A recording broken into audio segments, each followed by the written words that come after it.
इनके राज में आया था राम राज।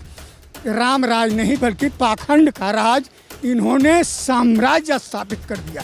कल मोदी जी के गढ़ में हुआ था, आज योगी जी के गढ़ में हो चुके हैं। झूठा केवल वादा किया है, जितनी भी बातें आज तक की है। जब ये कहते थे जितने भी बदमाश लुच्चे लफांगे हैं वो सारे यूपी छोड़ के चले जाएं, लेकिन यूपी छोड़ने की बजाय अब तो इनके घरों के सामने रहते हैं। अजहर मसूद को यही बीजेपी की सरकार ने दामाद जैसे अजहर मसूद को ले जाकर के कंधार में छोड़ा था। लगता है कि इनका सेटलमेंट था अजहर मसूद से। गाय हमारी माता है, गाय हमारी माता नहीं है। पाखंड है तुम्हारा कि गाय का नाम लेकर के वोट लो, राम का नाम लेकर के वोट लो और राम से तुमको लेना देना। डूब मरना चाहिए जोगी और मोदी जी को।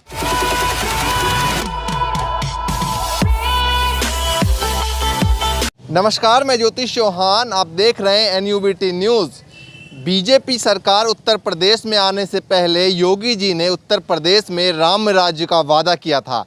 राम मंदिर के निर्माण की शुरुआत तो हो गई, लेकिन उत्तर प्रदेश में क्या राम राज्य आ गया? अभी कुछ देर पहले की खबर है कि मुख्यमंत्री आवास के सामने 2 लोगों की यानी कि मां और बेटे की गोली से भूनकर हत्या कर दी गई है। तो क्या यही है राम राज्य? क्या राम राज्य में इसी तरह हत्याएं हुआ करती थी? तमाम लोग हमारे साथ हैं, उनसे बात करेंगे। उत्तर प्रदेश में जब से ही आए हैं, ग्राफ देख लिया जाए, सबसे ज़्यादा कत्लेआम और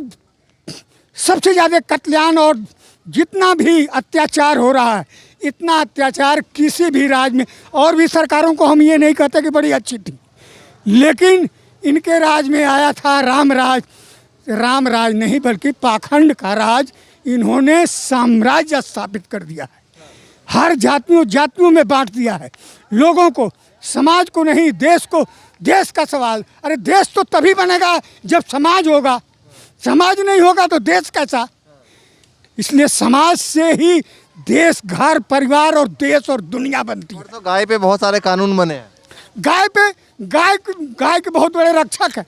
गाय मर रही है मध्य प्रदेश से लेकर के उत्तर प्रदेश में। गाय को खाने के लिए नहीं, वो कूड़ा करकट बिटोर रहे हैं इस देश की गायें। शर्म है इस गाय हमारी माता है, गाय हमारी माता नहीं है। पाखंड है तुम्हारा कि गाय का नाम लेकर के वोट लो, राम का नाम लेकर के वोट लो और राम से तुमको लेना देना। राम से तुमको, क्योंकि राम तो सदियों से हमारे सम्मानित पुरुषोत्तम हैं। आज कोई नई बात तो नहीं। कहता है मंदिर हमने बनाया, मंदिर बनाया। जय गुरुदेव भी राम राज ला रहा था, वो इन्हीं के कैटेगरी का आदमी था। बात यह है कि ये वो जनसंघी भी नहीं है जो जनसंघ श्यामा प्रसाद मुखर्जी और दीनदयाल का था। ये लोग RSS का पैदाइश ही हुआ हिंदू, हिंदी, हिंदुस्तान। राम राज्य का एक लॉलीपॉप देने के बाद जितने मर्डर हुए, जितने ये काम कर रहे हैं, आज की ही बात कर लीजिए। आज मुख्यमंत्री जी के आवास के पास ही 2 मर्डर हो जाते हैं, माँ और बेटे का। उनके जो रेलवे में अधिकारी थे, उनके पति था या एक का बेटा था, जो उनके ये हो जाती है। और राम राज्य की कहाँ तो कोई गुंजाइश रही नहीं।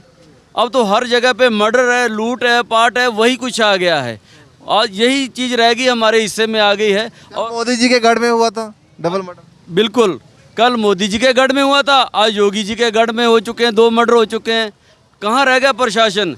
ये देश को गुमराह करने का काम था। कहाँ गए इनके वादे? जब ये कहते थे जितने भी बदमाश लुच्चे लफांगे हैं वो सारे यूपी छोड़ के चले जाएं, लेकिन यूपी छोड़ने की बजाय अब तो इनके घरों के सामने रहते हैं। कोई नई बात नहीं है कि अब राम राज आया, बल्कि पाखंड का राज आया है। ये है।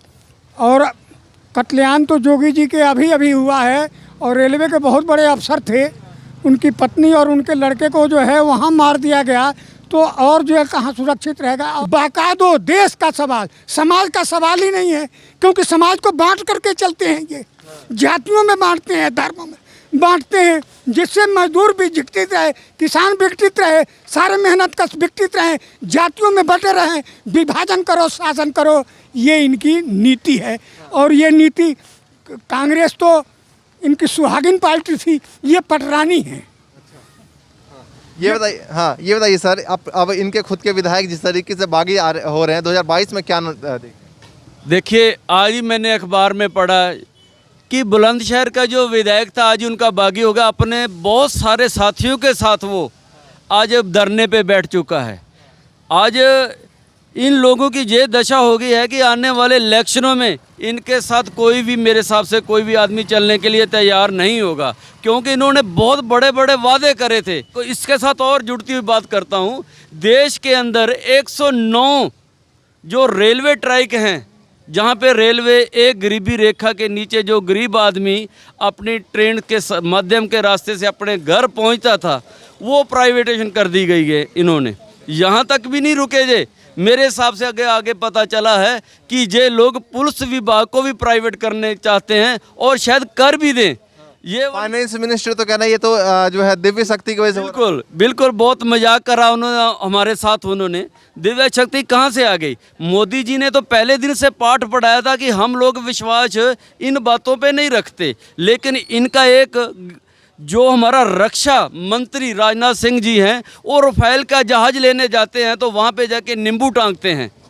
और आज कोरोना के मैटर में लगा लो या किसी और बात के ले लो, इन्होंने जो आज फाइनेंस मिनिस्टर जी ने बयान दिया है तो बहुत शर्मसार है, बहुत पब्लिक परेशान है। ये कौन सा बयान दे रहे हैं? कहाँ तक जाएगा इस देश को लेके और देश को कहाँ पहुँचाएंगे ये लोग? हमें समझ से बाहर हो चुका है। क्या कहेंगे? ऐसा है कि कर्ज लेने वाली बात इन्होंने, कर्ज लेने का मतलब ही हो गया कि महंगाई बढ़ेगी। कर्ज लेने का मतलब ही है कि डूबना है, क्योंकि कर्ज जो है अगर लेना है तो केंद्र सरकार कर्ज लेकर के दे। हमारे ऊपर कर्ज लेने के लिए राज्यों के ऊपर कर्ज लेने की क्या बात है? कर्ज तो स्वयं लेकर के और राज्यों को बांटे, ये है नीतियाँ। और झूठ के अलावा आज तक जब से आए हैं 6 साल में मोदी जी, झूठा केवल वादा किया है। जितनी भी बातें आज तक की है, 15-15 लाख जो है स्विस बैंक से लाएंगे और धन जन योजना में होगा, वो कहाँ गया? और सारी तरह की योजनाएं जितनी भी है, सीमा सुरक्षा के मामले में इन्होंने सबसे बड़ा झूठ इस देश को गफलत में डाला है कि हमारी 1 इंच जमीन चीन ने कब्जा नहीं किया। इसका मतलब चीन का समर्थन कर रहे हैं। वास्तविकता ये है कि चीन ने हमारी ज़मीन पर अतिक्रमण किया है, जिसका हम विरोध करते हैं और उसके लिए लड़ेंगे आने वाले टाइम पर। और चाहे अब भी, चाहे सैन्य ताकत से, चाहे राजनीतिक ताकत से, हम अपनी ज़मीन खाली कराएंगे। लेकिन ये ज़रूर बात है कि राहुल गांधी ने दूसरे शब्दों में कह दिया है कि इन्होंने सरेंडर कर दिया है। ये बात भी किसी हद तक सही है। उन्होंने जब 1 इंच ज़मीन हमारी कब्जा नहीं किया है तो फिर सवाल हमारा चीन से क्या हमारा गड़बड़ हो गया है, ये बात सवाल है। तो यह बात कभी भी आज तक उन्होंने अपनी गलती नहीं मानी। पुलवामा जो कांड था, 70 गाड़ियों का काफिला सैनिक साजो सामान से जा रहा है, उसकी सुरक्षा के लिए, इंटेलिजेंसी के लिए कोई इंतजाम नहीं हुआ, जिसका कारण था कि पुलवामा हत्याकांड हुआ। इसमें तो इनकी भी योजना, क्योंकि अजहर मसूद को यही बीजेपी की सरकार ने दामाद जैसे अजहर मसूद को ले जाकर के कंधार में छोड़ा था। लगता है कि इनका सेटलमेंट था अजहर मसूद से। अगर जनता खुश नहीं है तो राजा नहीं कहलाएगा।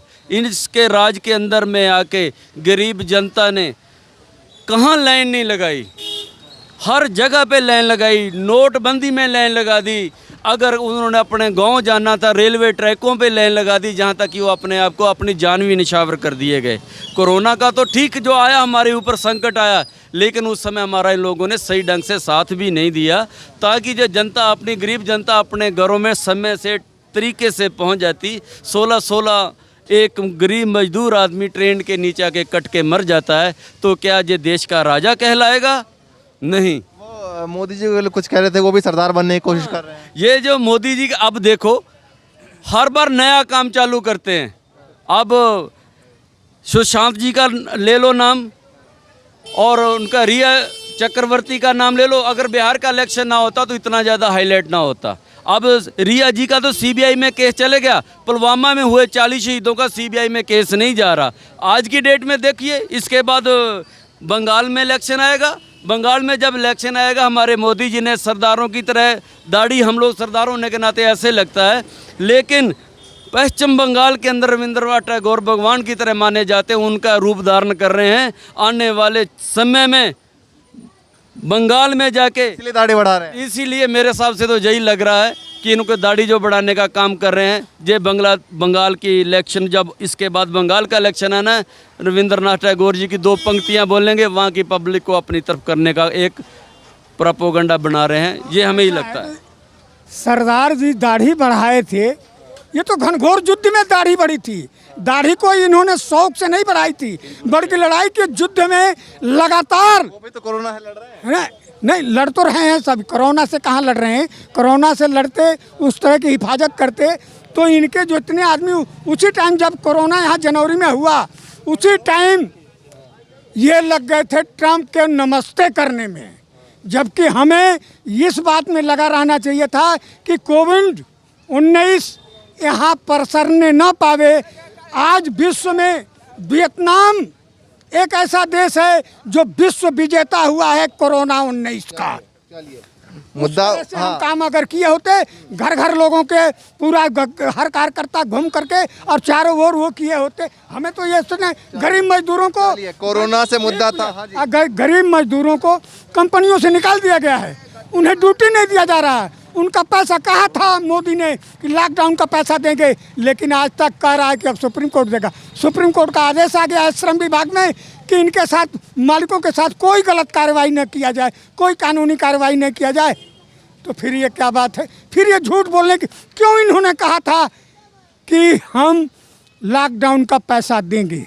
क्यों इन्होंने झूठ बोला था कि हमारी ये सवाल फिलहाल उत्तर प्रदेश की प्रशासन व्यवस्था को लेकर थी, तो पूर्ण रूप से चरमरा गई है या गुंडों के हवाले हो चुकी है। ये ऐसा प्रतीत होता है, क्योंकि आज जो वीआईपी कॉलोनी थी, जिस कॉलोनी में से आदमी निकल नहीं सकता, उस रास्ते से मैं जाता हूँ। जब भी मैं लखनऊ गया हूँ बांझ कालीदास मार्ग से, उस रास्ते से निकलने में डर लगता है। उस रास्ते में एक बड़े अफसर की पत्नी और लड़के को, 22 साल के लड़के का सरेआम कत्ल किया गया है। डूब मरना चाहिए जोगी और मोदी जी को कि तमाम जो है उत्तर प्रदेश की प्रशासन व्यवस्था को लेकर सवाल था, लेकिन कोरोना होते हुए नरेंद्र मोदी तक पहुंच गए। सर, फिलहाल उत्तर प्रदेश की जो प्रशासन व्यवस्था है उस पर लगातार सवाल उठ रहे हैं कि आखिर कहाँ है प्रशासन व्यवस्था, और राम राज्य का जो वादा किया था वो दिखाई क्यों नहीं दे रहा।